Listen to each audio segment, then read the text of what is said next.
Didn't ever get paid with the situation with Floyd Mayweather? Nah, not yet. Floyd Mayweather's broke. You know, that's what a lot of people don't realize. He gets these big checks and doesn't pay the taxes on it. And then the IRS comes hunting him down later. He owes a lot of people I know money. And Logan... To taking part in one of the biggest money-making events in combat sports history, the public perception of Floyd Mayweather has started to evolve. Long celebrated as boxing's ultimate symbol of wealth, he built his identity around the nickname Money, showcasing extraordinary earnings and a lifestyle defined by financial success. His brand was rooted in high-profile paydays and visible luxury. Today, however, that long-standing image is being questioned, as rumors and increasing speculation hint that the vast fortune he was once known for may not be as untouchable as it seemed. And stay at his chest. He's going to have to push me off in order to throw his punches. He said he's going to be circling the ring. He said by around 4 or 5, he's not going to have any legs. He's going to be done. And he said, and I'll just toy with him and keep him around until around the 8th. Pushed back against those rumors, new remarks from Stephen A. Smith have added fuel to the discussion. Their 2017 showdown generated roughly $600 million in revenue, marking the largest payday of Mayweather's career. Reports indicated that he earned about $275 million from the event, while Conor McGregor took home approximately $85 million. At the time, the spectacle was widely viewed as a strategic financial move, yet it drew little backlash because Mayweather maintained complete command of the situation. Leading up to the contest, he reportedly told Smith that he planned to play with McGregor before finishing him in the 8th or 9th round. Smith later shared this on Mike Tyson's Hot Boxing podcast, commending Mayweather's calculated approach and execution. Yeah. Well, I mean, it's a cheap mic, but I just probably use it. So. Okay. The money team has no money. Alright, the money team has no money. The money team has hard work, dedication, no pay. The shop on here is great, you know. Hard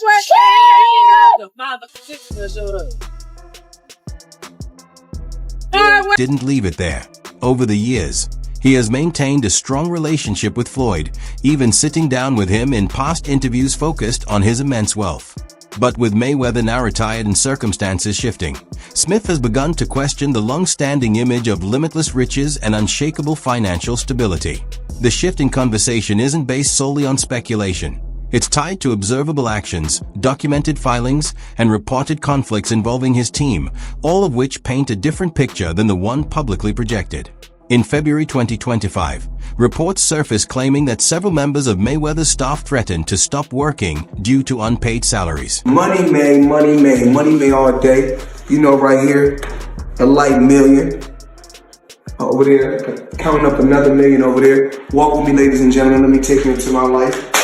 Facility employees, security staff, and office personnel reportedly voiced concerns both behind the scenes and in public about overdue paychecks and unclear delays in receiving their money. It wasn't an isolated complaint from a single disgruntled worker.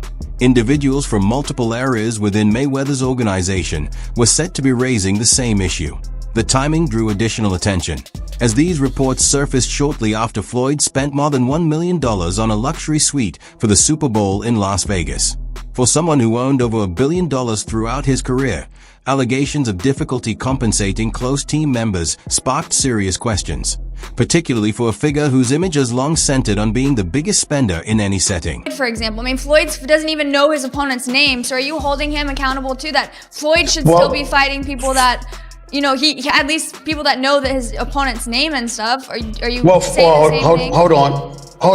A couple of things. Number one, last time I checked, Floyd retired. These are exhibitions that he had, but I don't even count these. Floyd will tell you that himself. When Floyd, I didn't count Conor McGregor as a boxing match. That was a damn exhibition. I ain't paying no attention to that one. Appears even more questionable when examining the trend he's followed since 2018. For someone of his stature, the number of exhibition appearances has been unusually high. These events haven't been about legacy or meaningful competition. They've clearly been structured around financial gain.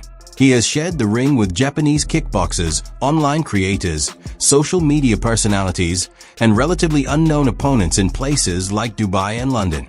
Mayweather has consistently described these outings as effortless paydays. Still, it raises a valid question. If he once stated in 2017 that he had $300 million sitting in his checking account, why continue traveling internationally to face opponents without traditional boxing resumes? Arnold Schwarzenegger, limited edition AP, all factory, 1.8 million right here. The $20 bills section. We like to call this the Andrew Jackson section, but I like to call it wallpaper. 200,000 in 20s.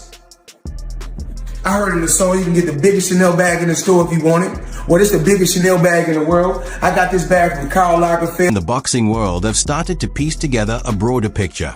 Unlike many top-tier athletes who transition into long-term business ventures after retiring, Floyd has not been widely associated with building diversified, sustainable investments. He hasn't developed a reputation for placing significant capital into enduring portfolios, franchise ownership, or large-scale infrastructure projects. Instead, his spending has been highly visible, acquiring expansive properties, an extensive collection of luxury cars that see little road time, multi-million-dollar jewelry pieces, private aircraft, and high-end watches valued higher than many homes. While these purchases reinforced his image online, assets of that nature typically lose value, and the ongoing cost to maintain them can become substantial over the years. Gun again on $25 million in taxes. Hey man, you know, stuff about to get real for you, Floyd, man, because you already owe Gervonta Davis $33 million that you ain't paid him.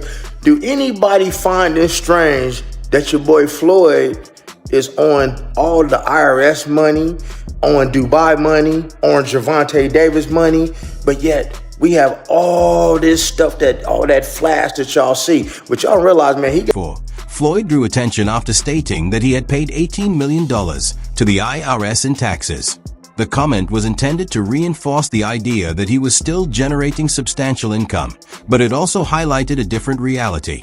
It suggested that his financial structure may not be organized in the way ultra-wealthy individuals typically manage their obligations. Many billionaires rely on teams of accountants and legal advisors to strategically minimize tax exposure. In contrast, Floyd appears to be operating much as he always has, prioritizing spending, with long-term planning taking a secondary. All this money made. No partners. All by myself. Over 1,000 apartments. I'm just getting started.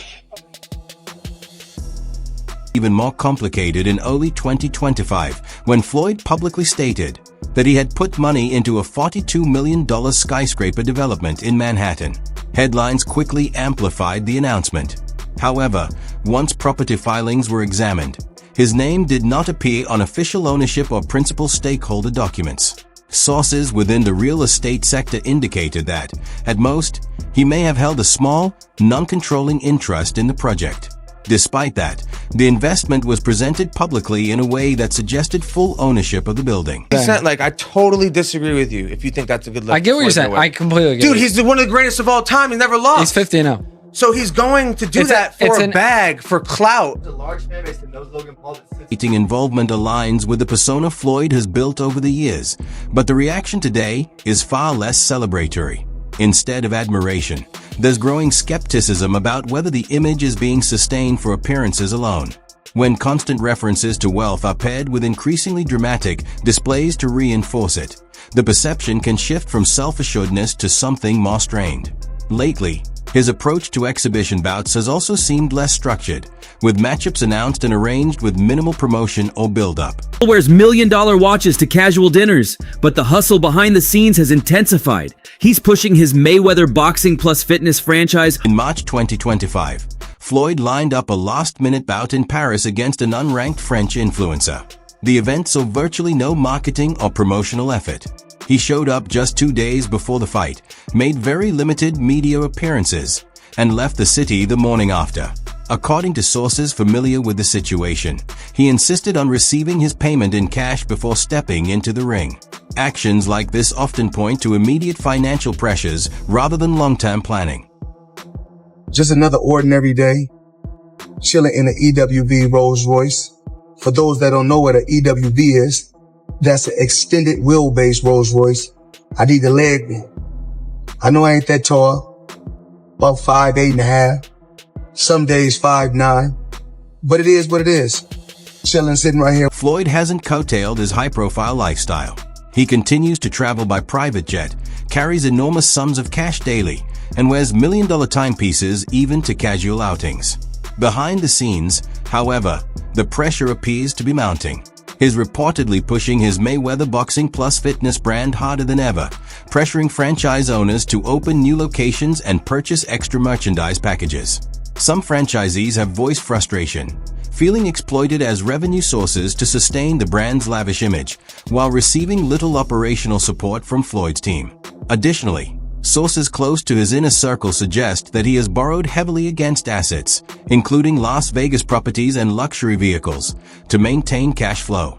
This could explain how he continues to make headline-grabbing purchases, while his staff struggles to keep day-to-day operations afloat. And they say, well, it's not all about the money. Well, your kids can't eat legacy. They can eat off the currency. Floyd's minimal involvement in long-term, high-profile business ventures. Unlike athletes such as LeBron James, Magic Johnson, or Shaquille O'Neal, who have successfully expanded into sports franchises, restaurant chains, and tech startups, Floyd has remained focused largely on entertainment and personal appearances. That approach isn't inherently risky, but it becomes problematic if his income streams slow. Exhibition bouts are finite, and the initial hype. As soon as someone black, when my career is over as far as me in a combat sport, as far as boxing, whatever, if I'm promoting on social media or I'm doing exhibition, it's like, oh man, he's broke. No, it's not a crime for them to make money. They don't say nothing about the guys that's 80 and 90 that's still making hundreds of millions and billions, but as soon as somebody black does it, your people, your own people, eventually fades, leading to smaller paydays, a trend that may already be underway. This pattern is familiar. Many athletes who built their public image around lavish spending eventually confront the same reality. What sets Floyd apart is that his brand was built entirely on being the richest boxer alive. If that image starts to crumble, it doesn't just hit his finances, it threatens the legacy he's spent decades crafting. And yet, he seems largely unbothered by it.